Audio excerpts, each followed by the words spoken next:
ইমাম তাইমিয়া রাহমাতুল্লাহ আলাইহি বলেন, সৎ কাজে আদেশ করা, অসৎ কাজে নিষেধ করার 4টা শর্ত আছে। কয়টা শর্ত? 1 নাম্বার শর্ত হইল, যে ভালো কাজের মধ্যে আদেশ করবেন এই কাজ সম্পর্কে আপনার পরিপূর্ণ জ্ঞান থাকতে হইব। কি থাকতে হইব? আমি যদি আপনাকে একটা ভালো কাজের প্রতি আদেশ করি, তো মানে এই আদেশ করার আগে ওই কাজটার সম্পর্কে আমার পরিপূর্ণ জ্ঞান থাকতে হইব। কি থাকতে হইব? জ্ঞান থাকতে। 1 নাম্বার শর্ত। ওমর ইবনে আব্দুল আজিজ রাহমাতুল্লাহ আলাইহি বলেন, যে ব্যক্তি ইলম ছাড়া কোনো ইবাদত করে, ইলম ছাড়া ইবাদত করার কারণে সে ভালো কাজ যা করছে তার চেয়ে বেশি খারাপ কাজ এই কাজের মধ্যে সে লিপ্ত করছে। মানে ভালো কাজ যা করছে ইবাদত করতে গিয়ে ইবাদতের ক্ষেত্রে ইলম না থাকার কারণে খারাপ কাজ আরো বেশি করছে। কি করছে? খারাপ কাজ বেশি করছে। এজন্য আল্লাহর রাসূল বলেন, ফাকিহুন ওয়াহিদুন আশাদ্দু আলা শাইতানি মিন আলফি আবিদ। বলে একজন ফকিহ আলেমকে শয়তান এত ভয় পায়, 1000 আবেদকে শয়তান ওই পরিমাণ কখনো ভয় পায় না। 1000 আবেদকে এত ভয় পায় না যেমন ভয় একজন আলেমকে শয়তান পায়। কেন? আলেমকে তার ইলমের মাধ্যমে ইবাদত করবে, শয়তান ধোঁকা দিতে পারবে না। আর আবেদ ইলমশীল হওয়ার কারণে ইবাদত করবে, সে জানেও না কোনটা ভালো কোনটা মন্দ। জানে নাকি কোনটা ভালো কোনটা মন্দ? সে জানে।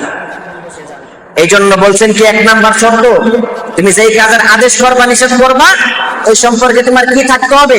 পরিপূর্ণ জ্ঞান থাকতে হবে। 2 নাম্বার শর্ত, 2 নাম্বার শর্ত হলো মানুষদেরকে যে আদেশ করবা নিষেধ করবা এটা উত্তম পন্থায় হতে হবে। উত্তম পন্থায় কিভাবে? উত্তম পন্থা মানে মানুষকে আপনি যদি মিজাজ গরম কইরা একবারে ধমক দিয়া যদি আপনি কোনো আদেশ করেন নিষেধ করেন, মানুষ মানবে না।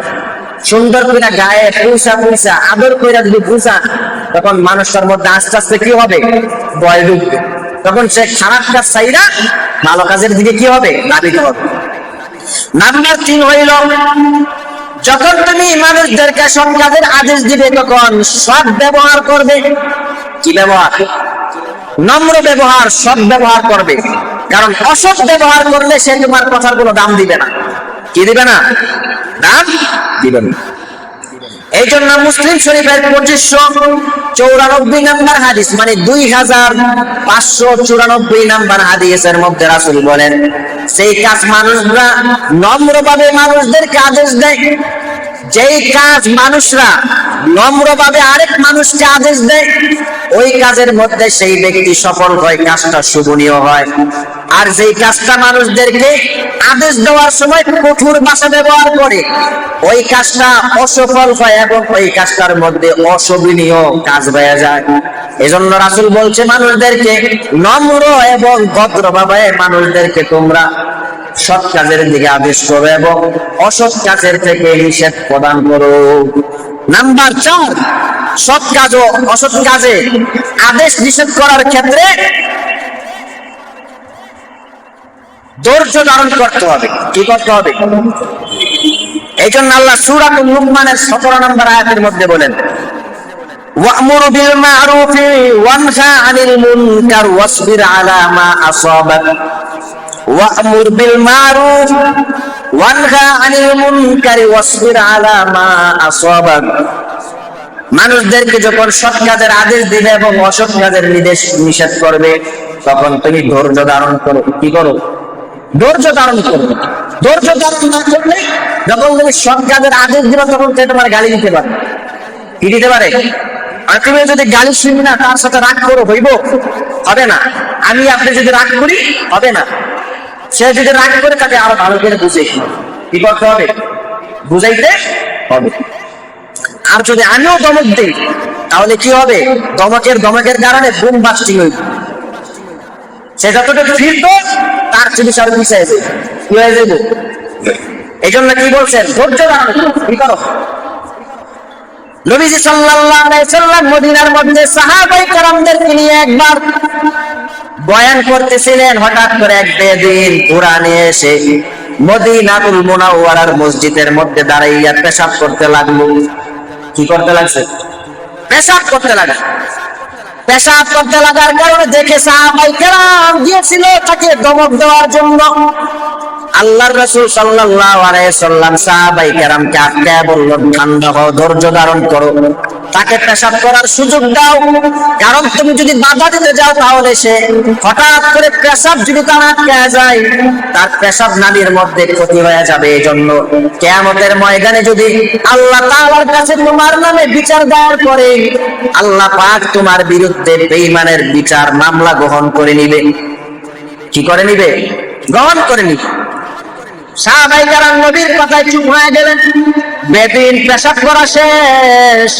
এবার কা নবীজি তাকে ডাক দিয়ে বলল, ভাই এদিকে আসো। নবীজির পাশে বসায় রাখলেন।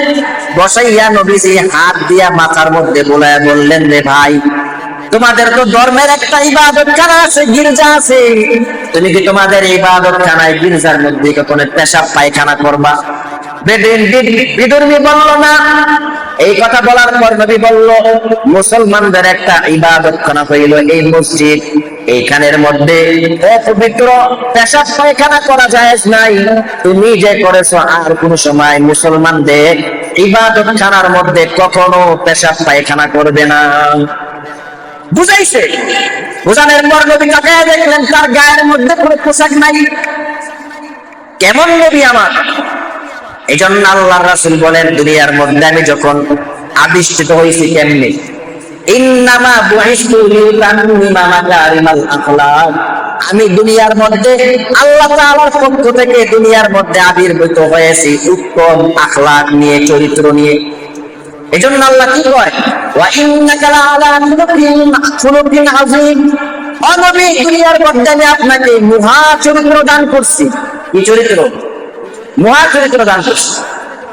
নবীজি যখন দেখলেন বেদুইনের গায়ের মধ্যে চাদর নাই, কাপড় নাই, নবীজির গায়ের মধ্যে দুইটা চাদর ছিল, একটা চাদর করে নবীজি ওই বিদুর্মীর গায়ের মধ্যে পেঁচায় দিলেন।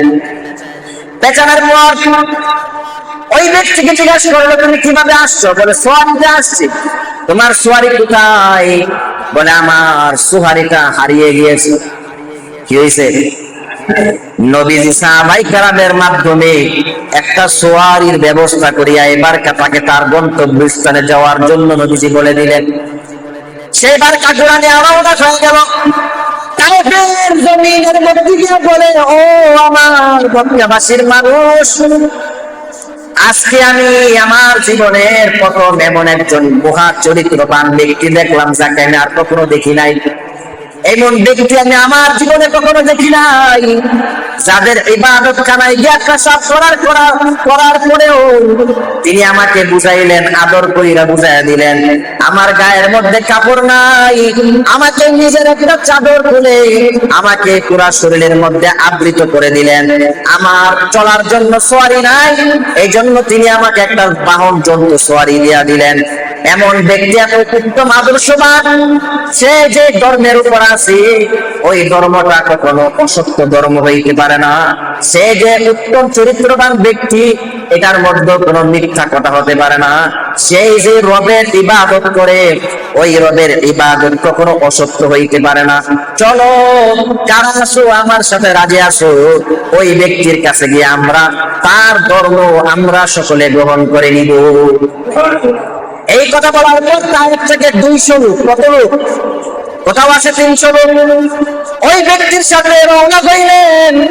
মদিনার মধ্যে এসে যখন দেখলেন নবীকে দেখে, সকলে নবীর চেহারা দেখে, নবীর উত্তম আদর্শ দেখে একসাথে 200 অথবা 300 ব্যক্তি কালিমা পড়ে ইসলাম ধর্ম গ্রহণ করে নিল। ইসলাম ধর্ম গ্রহণ করে নিয়েছে কেন? উত্তম আদর্শের কারণে, নম্র ব্যবহারের কারণে। এই জন্য কি করতে হবে? কেউ রাগ হইল, রাগ করা যাবে না, ধৈর্য ধারণ করতে হবে। কি করতে হইল? তাহলে বুঝলেন 4টা শর্ত। 1 নাম্বার শর্ত কি? সেই মানুষদেরকে যে কাজের আদেশ করব, নিষেধ করব, তার জ্ঞান থাকতে হবে। তার কি থাকতে হবে? দুই নাম্বার কি, উত্তম ভাবে আদেশ করতে হবে। কিভাবে? উত্তম ভালোভাবে আদেশ করতে হবে। তিন নাম্বার, নম্রভাবে শব্দভাবে কি করতে হবে? আদেশ নিষেধ করতে হবে। চার নাম্বার, ধৈর্য সহকারে, ধৈর্য সহ